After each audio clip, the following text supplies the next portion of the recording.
حلق سے نکل جائے اس سے وضو نہیں ٹوٹتا۔ اس کی وجہ یہ ہوتی ہے کہ جب بندہ کھاتا ہے کوئی چیز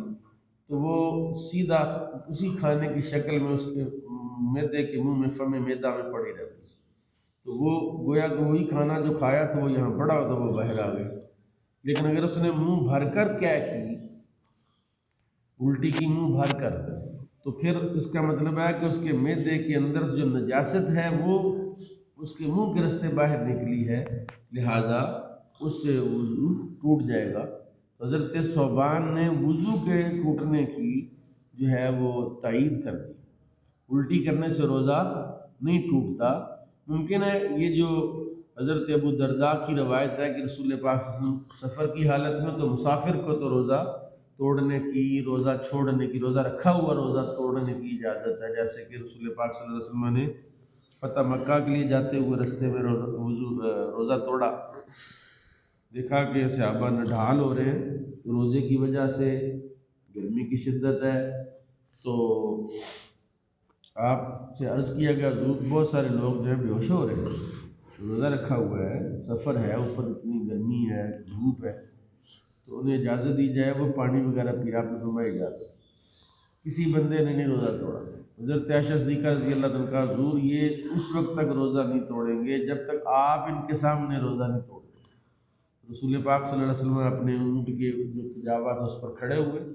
ہاتھ میں پانی کا پیالہ اس طرح لے کے تو سب کو دکھایا، اس طرح خود آپ نے وہ پیالہ جو ہے وہ نوش فرمایا، پھر سب نے افطار کیا۔ تو حضرت انس کہتے ہیں کہ عامر بن ربیعہ کہتے ہیں رأیت النبی صلی اللہ علیہ وسلم ما لا احصی یتصوق وهو صائم، میں شمار نہیں کر سکا کہ رسول اللہ نے کتنی مرتبہ مسواک کی حالانکہ آپ روزے کی حالت میں تھے۔ تو روزے کی حالت میں مسواک کرنے کی اجازت ہے، جب دل چاہے مسواک کریں، صبح، دوپہر، شام، عصر کے وقت مسواک کریں، مسواک سے منع نہیں کیا۔ وہ صحابی کہتے ہیں میں نے حضور صلی اللہ علیہ وسلم کو دیکھا کہ آپ مسلسل مسواک کر رہے تھے، ظہر میں بھی مسواک کی، عصر کے وقت بھی مسواک کی، اس کے بعد کوئی مطلب ہے حضرت عائشہ صدیقہ رضی اللہ تعالیٰ کہتی ہیں حضور جب گھر میں داخل ہوتے تو مسواک کرتے، گھر سے نکلنے لگتے تو مسواک کر کے نکلتے، کھانا کھانے لگتے تو مسواک فرماتے، سونے لگتے تو مسواک کرتے۔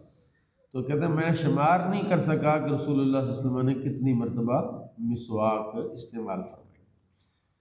حضرت انس کہتے ہیں جاء رجل الی النبی صلی اللہ علیہ وسلم، ایک بندہ آیا رسول اللہ کے پاس، قال اشتکیت عینی عینی، یا رسول اللہ میری آنکھوں میں درد ہے، آنکھوں کی شکایت ہے، فاقتحل، آپ نے فرمایا افاقتحل، کیا میں سرما ڈال لوں، وانا صائم، میں روزے کی حالت میں ہوں،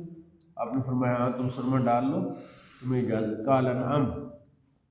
حضور نے اجازت دے دی۔ اب صرف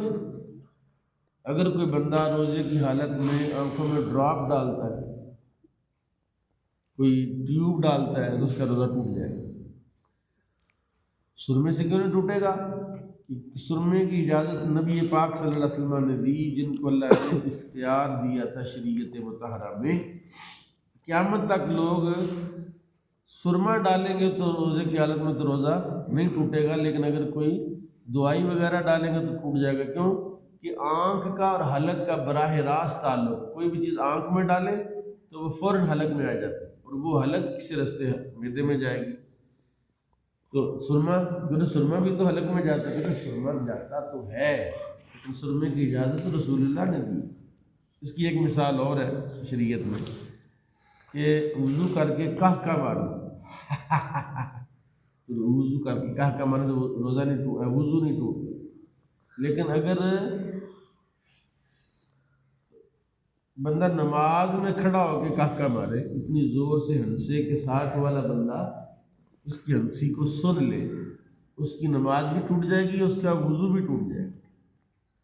اب عام کہکہ مارے تو وضو نہیں ٹوٹے گا، نماز میں کہکہ مارے تو وضو کیوں ٹوٹے گا؟ کہتے ہیں نبی پاک نے کہہ دیا۔ تو یہ جو حکم خاص ہے رسول اللہ صلی اللہ علیہ وسلم نے کہہ دیا ہے، فرما دیا ہے، تو وہ ضابطہ شرعی یہ اصول شریعت کے خلاف بھی ہوگا تو رسول اللہ کے کہنے پر جو ہے وہ جائز ہو جائے گا یا وہ عمل جو ہے وہ روک دیا جائے گا۔ اسی لیے رسول اللہ صلی اللہ علیہ وسلم نے اس کو سرما ڈالنے کی اجازت دے دی۔ قیامت تک جتنے بندے میں سرما ڈالیں ان کا روزہ نہیں ٹوٹے گا، لیکن اور کوئی دوائی ڈالیں گے تو روزہ ٹوٹ جائے گا۔ اللہ تعالیٰ نے دین کی سمجھ میں توفیق عطا فرمائے۔ الصلاۃ والسلام